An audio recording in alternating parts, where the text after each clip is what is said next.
வணக்கம். ஃப்ரீடம் நியூஸிற்கு தங்களை அன்புடன் வரவேற்கிறோம்.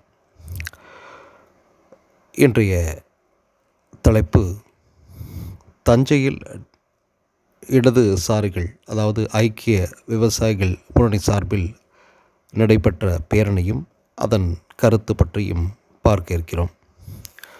அதாவது ஜனவரி 26ஆம் தேதி குடியரசு தினத்தன்று தஞ்சை தொல்காப்பியர் சதுக்கத்திலிருந்து ஐக்கிய விவசாயிகள் முன்னணி சார்பில் டிராக்டர் பேரணி மாலை துவங்கி ஊர்வலமாக தஞ்சை சிவகங்கை பூங்கா எதிரே முடிவடைந்தது. அங்கு ஒரு சிறிய பொதுக்கூட்டமும் விளக்க உரையும் நடைபெற்றது. அதில் மத்திய பாஜக அரசான மோடி தலைமையிலான அரசு கொண்டு வந்த வேளாண் சட்டம் குறித்து விரிவாக எடுத்து கூறப்பட்டது. மேலும் பஞ்சாப் விவசாயி உண்ணாவிரதம் இருப்பது பற்றியும் விளக்கமாக எடுத்து கூறப்பட்டது. இதில் பல விவசாய சங்க தலைவர்கள், இடதுசாரி சிந்தனை கொண்ட தலைவர்கள் தங்களது கருத்துக்களை பரிமாறினர். பேரணியில் கோரிக்கை அடங்கிய துண்டு பிரசுரமும் வழங்கப்பட்டன. அந்த துண்டு பிரசுரத்தில் 5 கோரிக்கைகள் பிரதானமாக வைக்கப்பட்டிருந்தது. அதாவது, விவசாயிகளின் நீண்டகால கோரிக்கையை நிறைவேற்ற வேண்டும், பஞ்சாப் எல்லையில் 63 நாட்களுக்கு மேலாக சாகுவரை உண்ணாவிரதம் இருந்து வரும் ஜக்சித் சிங் தல்வேலானி உயிரை காப்பாற்ற வேண்டும், இதற்காக விவசாய சட்ட பிரதிநிதிகளோடு விரைவாக மத்திய அரசு பேசி அந்த பஞ்சாப் விவசாயி உயிரை பாதுகாக்க வேண்டும், விவசாய விளை பொருட்களுக்கு குறைந்தபட்ச ஆதார விலை சட்டமாக்க வேண்டும், மின்சார தனியார் மயத்தை கைவிட வேண்டும், கடன் வலையில் சிக்கி தவிக்கும் விவசாயிகளின் கடன்களை ரத்து செய்ய வேண்டும், வயது முதிர்ந்த விவசாயிகளுக்கு ஓய்வூதியம் வழங்க வேண்டும் என்று அந்த துண்டு பிரசுரத்தில் இடம்பெற்றிருந்தது.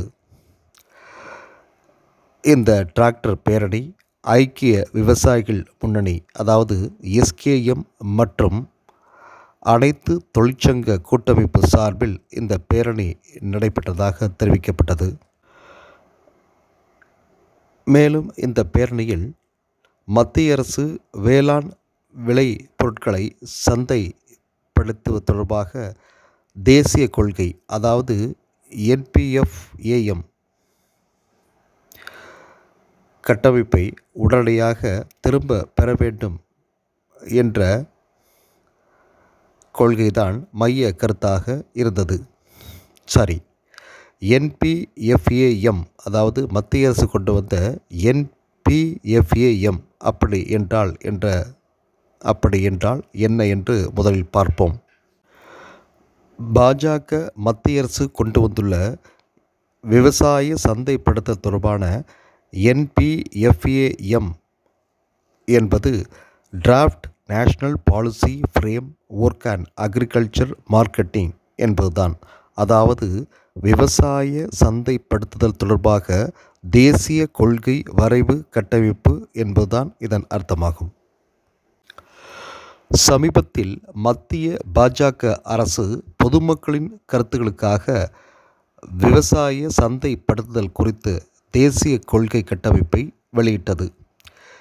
இதை எதிர்த்து விவசாயிகளின் குடை அமைப்பான சம்யுக்த் கிசான் மோர்ச்சா அதாவது SKM அமைப்பு இந்த சட்டம் 2021 ரத்து செய்யப்பட்ட 3 பண்ணை சட்டங்களை விட இந்த வரைவு மிகவும் ஆபத்தானது என்று கூறி போராடி வருகிறது. முதலில் மத்திய அரசு வெளியிட்ட அரசு கொள்கை பற்றி பார்ப்போம். அதாவது விவசாயிகள்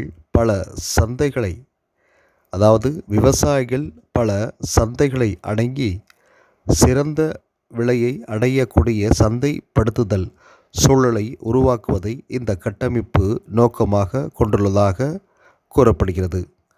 மேலும் டிஜிட்டல் தொழில்நுட்பம், மதிப்பு சங்கிலி அடிப்படையில் சந்தைப்படுத்துதல் ஆகியவற்றின் மூலம் சந்தை செயல்திறன் மற்றும் போட்டிகளை மேம்படுத்துவது இது கவனம் செலுத்துகிறது என்று கூறப்படுகிறது.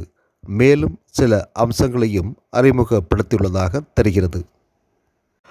அதாவது தனியார் சந்தைக்கு ஊக்கம். 5 மாநிலங்களில் தற்போது 125 தனியார் சந்தைகளை உருவாக்கி மொத்த விவசாய சந்தைகளை ஊக்குவிக்கவும், மேலும் ஒரு வருவாய் பிரிவுக்கு குறைந்தபட்சம் ஒரு தனியார் சந்தை அறிமுகப்படுத்துதல், பண்ணை வாயில் முறையை மேம்படுத்த கிடங்குகள் மற்றும் குளிர்பதன கிடங்குகள் சார்ந்த கூடங்களை அறிமுகப்படுத்துவது, ஒருங்கிணைந்த தேசிய சந்தை கிராமின் நவீனமயமாக்கம், ஏபிஎம்சி சீர்திருத்தம், ஏபிஎம்சிக்கான நவீனப்படுத்துதல், தொழில்நுட்ப நவீனமயமாக்கல், ஏபிஎம்சி சீர்திருத்தம், ஏபிஎம்சிக்கான நவீனப்படுத்துதல், தொழில்நுட்ப நவீனமயமாக்கல், சப்ளை செயின் மேம்பாடு, என்ஏஎம் தள விரிவான டிஜிட்டல், வடக்கு கிழக்கு மலைப்பாங்கான பகுதிகளில் சிறப்பு கவனம் திறனை உருவாக்கி சந்தை நுண்ணறிவு என பல அம்சங்களை அறிவித்தது.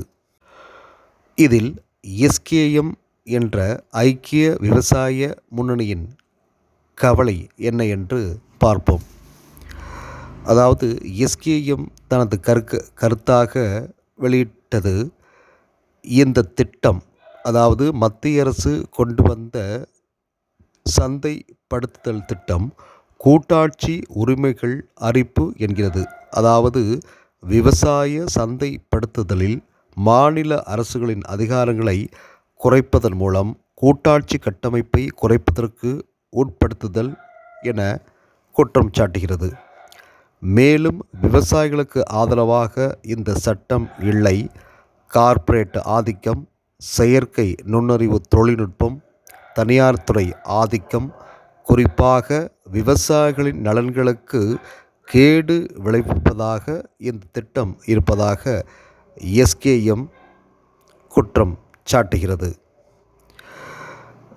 இந்த சட்டம் குறிப்பாக கூட்டாட்சி விவசாயிகளின் நலனுக்கு எதிராகவும், இந்தியாவில் விவசாயிகள் சீர்திருத்தங்களின்